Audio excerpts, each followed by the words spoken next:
when it comes to the holidays, we create these traditions, right? So we had a tradition with my family, the way we grew up, and then I had a tradition with the boys and our family as, a married couple and our three boys. And so we had these traditions, and then they change, and it's about moving and being fluid with the change, whether it's being that way for your children or for your parents or, for your next relationship, right? So it's being fluid and realizing that it doesn't mean it's wrong if it's not the same. And you can be flexible. And the more flexible we are, the easier it is for everyone else. And we don't have to be a pushover. We get to have boundaries, but being flexible is really healthy. Welcome to Soul Sisters Get Real, the show that goes deep in who we really are and why we are really here. We're your hosts, Caryn from the States. And Eleni from Australia. We've had heartfelt conversations as soul sisters for years, and we're ready to share our truths, stories, and life lessons with you. And to inspire you to connect to your truest essence, which resides deep within your soul. There'll be tears, there'll be laughter, and there'll be no holding back. So sit back, relax, and let's get real about the things that truly matter. Hello everybody, welcome to another episode of Soul Sisters. In this week's episode, we're going to be talking about feeling lonely during the holidays. I'm going to be discussing that with my soul sister, Caryn from Wisconsin. How you going, Caryn? I am great today. Thank you. How are you today? Really good. Just before we got on, I said to you, how you going? And you said, well, what did you say? I was working through some loneliness in the last couple of weeks. That's what I responded with, right? Yeah, and so I'm really interested to really dive deep into this feeling of loneliness because you're actually in a long-term relationship and it's quite a new relationship, really. You've only been in it, for the last couple of years? Mm-hmm. Yeah, last couple of years.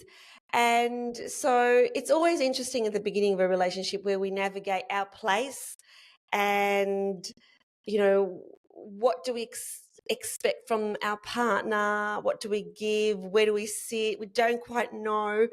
And so tell us a little bit about your relationship and where you're at with the feeling of loneliness. Well, when I think about it, my feeling of loneliness is like quadruple fold. And it's the holidays that bring up that feeling of loneliness often. Part of it is because we're moving from summer to winter, and the nights are dark, and it gets dark at 4 o'clock in the evening. Nights are long. So for me, when the holidays come up, because what we know is that things don't stay the same, right? And so, I work through, when I think about my loneliness that I struggle with, is the working through is, it wasn't supposed to be this way. I was supposed to have family around all the time, yet I might find myself alone often. I work from home. I have a virtual business, a business coaching business. It's all virtual. I don't get out of the house a lot. Although I do work to stay social, but there's a lot of time by myself. And when we have a lot of time by ourselves, we have a lot of time to think about being by ourselves, right? And then the holidays come up, and being that my son Josh passed away in a motorcycle accident just 3 years ago, so we've only had a couple Christmases without him. There's that, and getting divorced at the same time. And our two boys, the two boys that were younger than that, have moved down to North Carolina, which is a good 12-hour ride or a plane flight. So they're not around. They're not around to help me decorate the Christmas tree. They're not around to help me decorate the house. I do it all alone, and it feels lonely. And so what I've been doing in the last couple of weeks is, how do I shift through that? How do I get through just because it's not the same doesn't mean that it's not okay. And then there's the aspect of, like you said, I am in a relationship, and my significant other, my boyfriend, is busy. Like he's got a job and he's got two boys that are still in high school and he's got family in town. I don't have family in town. In navigating around that and still not expecting someone else to fulfill my needs is where I'm working through all of that, right? Because I get to be happy with me and my life and create my own happiness. So, you know what I'm saying? Does that make sense to you? Totally. It's like this opportunity that you now have. So I feel like loneliness gives us an opportunity to really go deep within and, like, what is it that I need? And is it okay if I fulfill my own needs rather than depend on somebody else to fill these needs? So what I hear from you, Karen, is that you're with a partner who currently has two boys at home, and his priorities are varied. So he has his boys, he has his work. Yeah, he loves spending time with you, but there's a lot going on in his life. And so it's about being okay with that and realizing that just because you're feeling lonely on a particular night doesn't mean that you expect him to step in to fill up that need. You've got to go internal and ask yourself, what is it that I need? And how can I give this to myself? Because I think one of the biggest issues that we have in relationships is expecting somebody else to fill a need within us, because that's when we get into codependency. And then we have all these expectations of our partner that for whatever reason they can't fulfill. And then we've got this dissatisfaction. And that's where people start, looking elsewhere. Somebody else is giving them a bit of attention, a bit more attention. And then their needs get filled elsewhere because they don't know how to fulfill their own needs. But where we are at in our lives, we are learning and have learned to take care of ourselves. And so, how are you taking care of yourself? Well, it's interesting. So there's two things there is I am responsible for my own happiness, right? And so what I realized is that if I was in a different place, if I had younger kids that were in high school that were still wrestling, that I was running around and going to wrestling meets on weekends and picking them up from, wrestling practices and going to school events and going to school concerts, and if I had that life still, so we are in different places in our life. If I had that life still, I wouldn't be lonely. I wouldn't have time to be lonely. I would be too busy in my life. And so we are in different places in life, and it is not someone else's responsibility to take care of me because I'm in a different place in life. So I get to find my own happiness. And I've been reflecting on that a lot in the last couple of weeks. And this is kind of what I was telling you before is when I dig deep into it, yes, I have the right to, and it's okay for me to feel my feelings and to feel sad about having a son that's in heaven that is not here to celebrate. It's okay for me to feel my feelings and feel lonely because the two boys that mean the most in the whole world to me are far away, and we get phone conversations and they weren't home for Thanksgiving, and they won't be around too much near, around the holidays. It's okay for me to feel that way. And what I get to do with that is what I'm shifting into is that I get to spend more time taking care of me. I get to take more time for self care. And how many of us, as parents of young kids, are like, if I just had a second to myself, if I could just have my house alone, right? I remember those. Like, if you could give me any present in the whole wide world, let me be in my house for an evening all by myself. That is what I want for my gift. And for like, that's what I want. And so it's just very different place. And now I was taking care of people for so long. I had two foster kids. We had two foster kids, the two boys, and then moving through Josh dying and the divorce and all of that. It was like being the pillar for everybody else, taking care of everyone else. And now I get to shift into taking care of me. What does self care look like? I've never in my life taken time to go get manicures. I literally did not have time to go get a manicure. I don't get myself massages. I'm starting to. I'm starting to have more time to, like, I'm not so scrambled with my work, with business, with writing the book. So how does that look for me shifting from taking care of everyone else to now I have time for myself? And there's no time to be lonely when you're in taking care of you and self-care, right? It's interesting that as you were talking about how your life has changed, and you did say earlier on that, one thing for sure is it changes.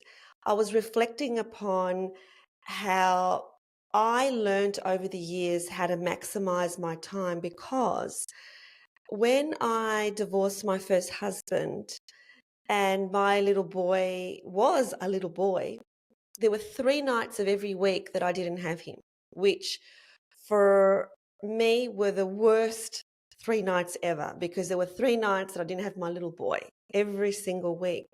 And so I had to turn that around and say to myself, okay, so rather than staying at home crying, which is what I was doing to begin with on those 3 nights, and calling him when he would say to me, Mum, when I am with Dad, I am with Dad. So it became clear to me that I was making it harder for him.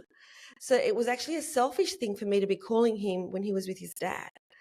And Mhm. so I thought, okay, what will I do with my time, because I don't have him for 3 nights every week? And I thought, Mhm. I'm going to start going to the gym, something that I wouldn't be able to do if I had him.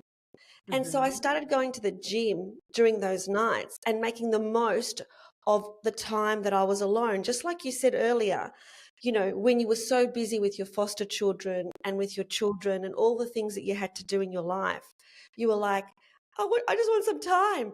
And so that's what I did. It was like, well, what can I do with this time? How can I maximize this time? And so, with many years of being programmed to what can I do with this time, I now make sure that when I'm not with my partner, I really maximize the time, because with our lives, with my partner, I travel a lot. I go back to Melbourne every month.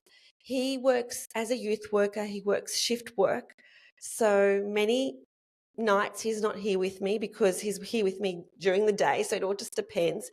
And so I actually look forward to that time, because it's a time for me to do whatever I want. I might just sit on the couch and read. I might just decide to go for a walk.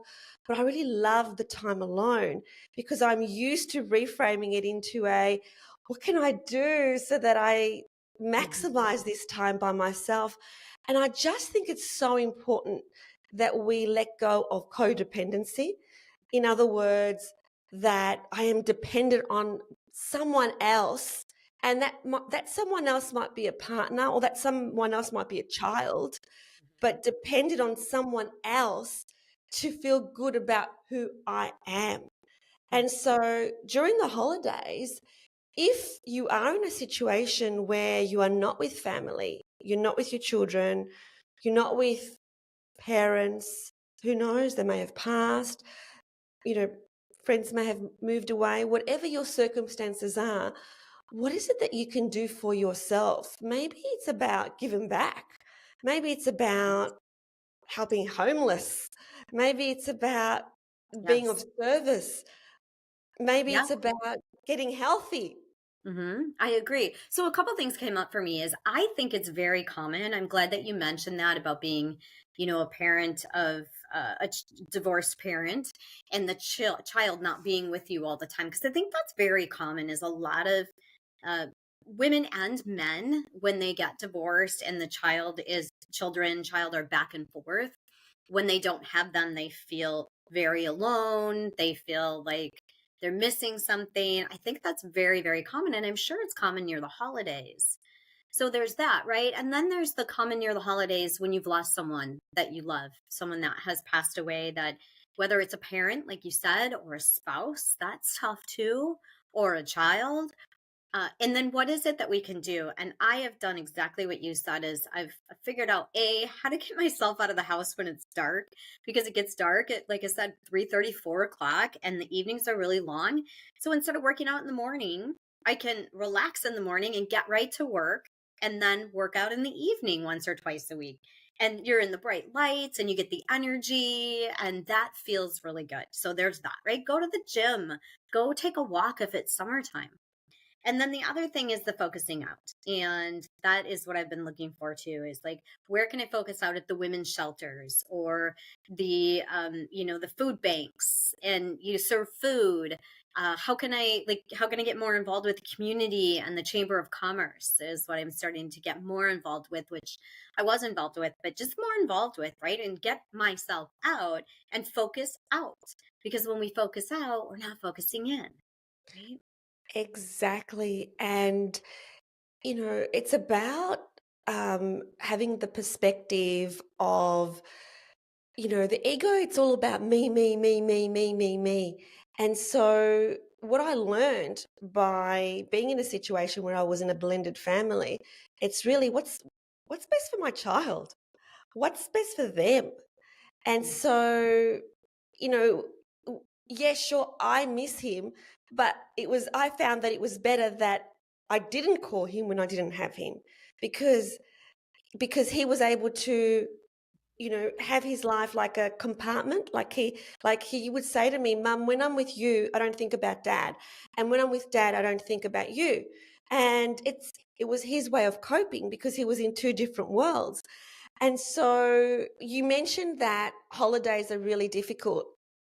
As someone who's come out of a blended family, because my son's now 30, that's why I'm no longer in a blended family.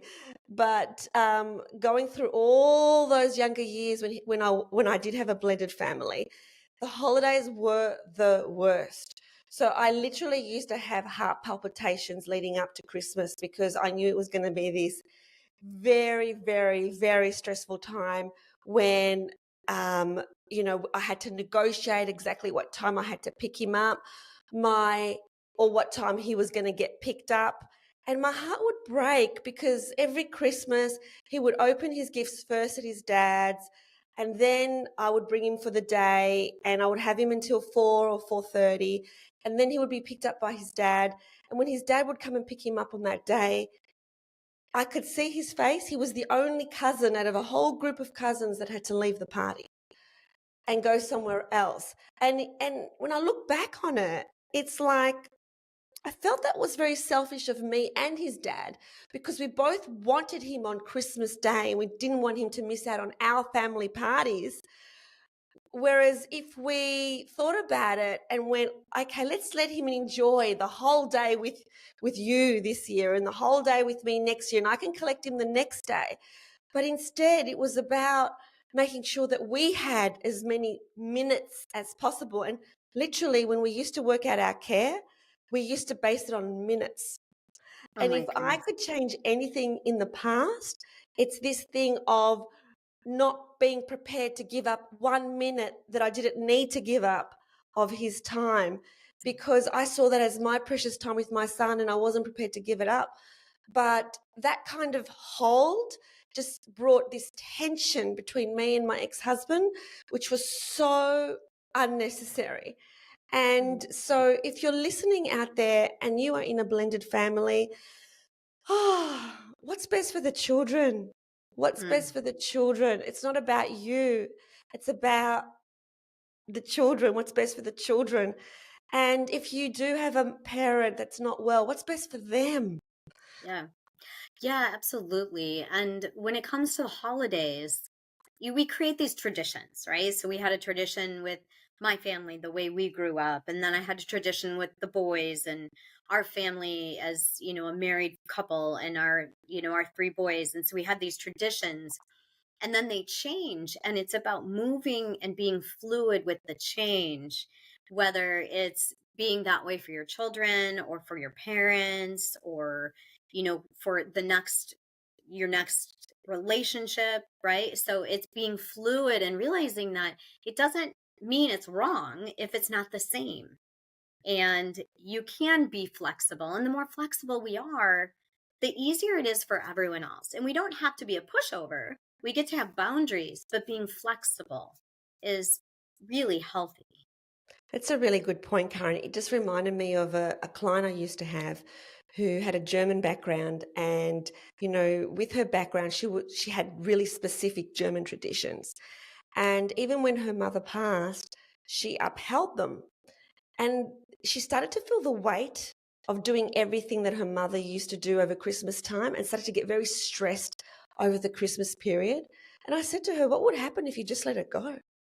And she said, I just feel so guilty. And we Mm. just had to work through that guilt, because it's exactly what you just said, Caryn, which is things change. Traditions are wonderful. They make us feel safe and joyous because we're doing something that we're used to doing. Children love traditions for sure. Traditions are wonderful. But when they start to become heavy and when they start to bring about stress, Or create then resentment. or resentment, then you're actually holding an energy in the family that is not what the holidays are about. It's yep. You know, like I Mm. often see, our culture, there's so much amount of food. Like when I walk into any one of our events, like the amount of catering that we do in our family, coming from a Greek Cypriot background, is ridiculous. It really, really is. And the way that I see it now, it's just too much. It's way, way too much. And whoever's hosting whatever event is usually stressed because they've been cooking for so long. There's so much food to take care of. There's so many platters. There's so many dishes. There's so much. And so it's okay to change things up. And our family has changed things up. Like a week before Christmas, we have a big extended family Christmas event at a park where everybody brings their food and their drink, and there's a playground for the children to play. And so it doesn't have to be at somebody's home. Mm. And the home can be left for Christmas Day for a smaller amount of people. And so we have changed things up. You can let go of things. It doesn't mean that you are less than because you're not doing what your parents did or your grandparents did or what you used to be able to do. Like I see some of my sisters who are in their late 60s and early 70s now, and they're still doing the same amount of food they used to do, but it's really tiresome for them these days, and they don't need to do it. But it's just this belief that, the more I do, that, it's almost like intertwined with self-worth and hospitality and this cultural belief that I've got to provide so much. It's just this huge cultural programming that we can let go of. And so if something that you're doing is giving you more stress than joy, it's time to Right. let it go. Yeah, absolutely. The flexibility of changing up the tradition. And, I've gotten to the place too, and I think this is helpful, is it's just a day. So it doesn't really matter if I celebrate today with my son or the next day with my son or even a couple days after, just because it's not the day. Really, like, we are the ones that make a big deal out of dates and times. Whereas in the ethers, in the spiritual world, there is really no date and time. And so what's the difference if you celebrate on the exact date or not? Whether, it's your birthday, even looking at it that way. Like, so what if I celebrate a week later because so and so wasn't available? Yeah, and I see so many parents putting this on their kids, like, it's this is the special day and we have to be together. One thing my mum always did, and I think this is one of the reasons that our family, why we're so close, why there's no misunderstandings, why there's no arguments. My parents were always of the belief that, look, if you need to do something with your husband's family, if you need to do something with your wife's family, that's all good. Whatever keeps you guys happy was always their mantra, was always about the couple.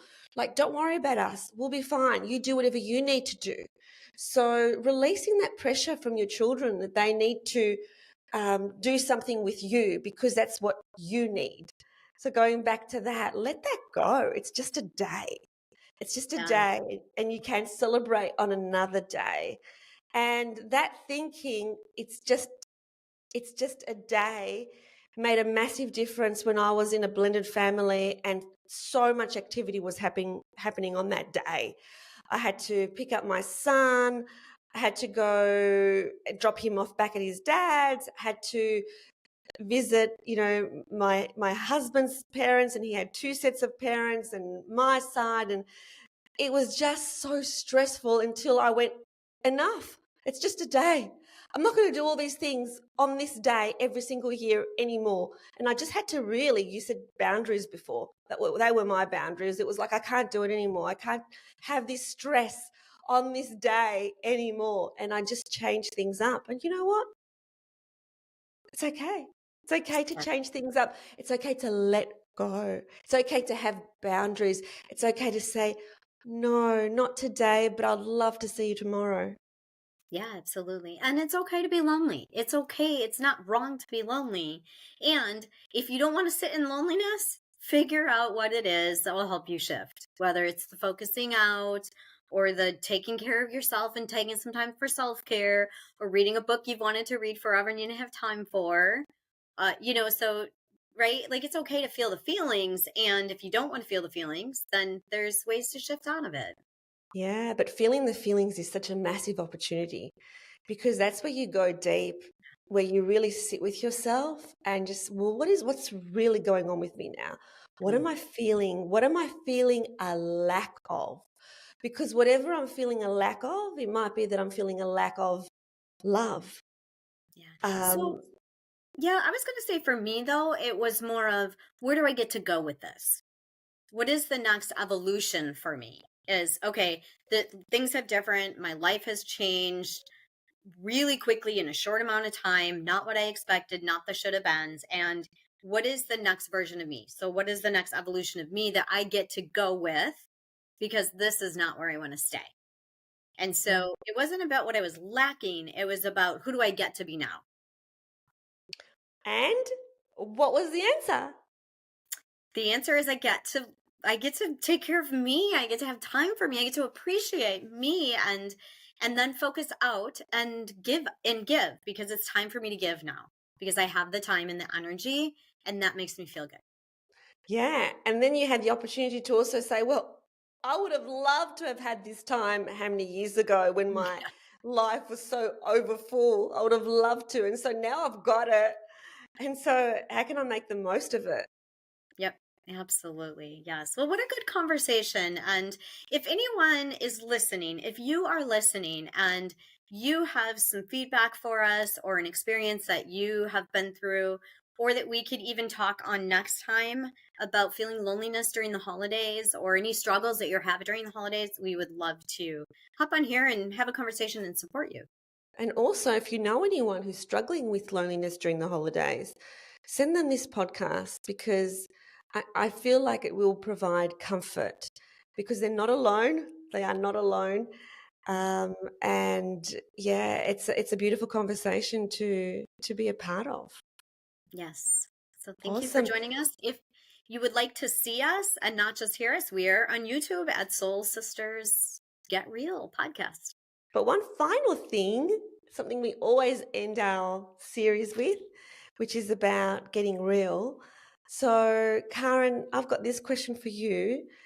What does it mean for you to get real during the holidays?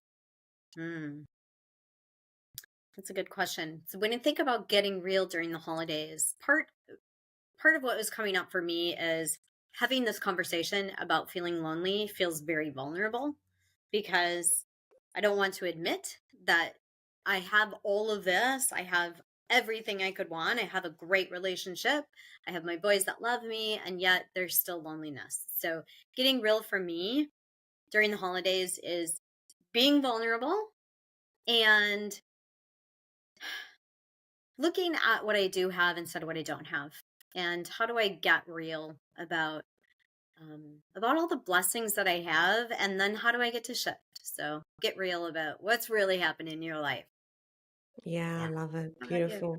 What about For you? me, for me, getting real during the holidays is really about every time that I spend time with people, which is really just to be there for them, to listen to what they're saying, to feel into their soul, not to want to speak up and say your story, but just to be there and listen to what they're saying, what's going on for them, as many hugs as possible, and just to share all the love that we can whilst we're still here together. I love it. Yes. Let's do that. Okay.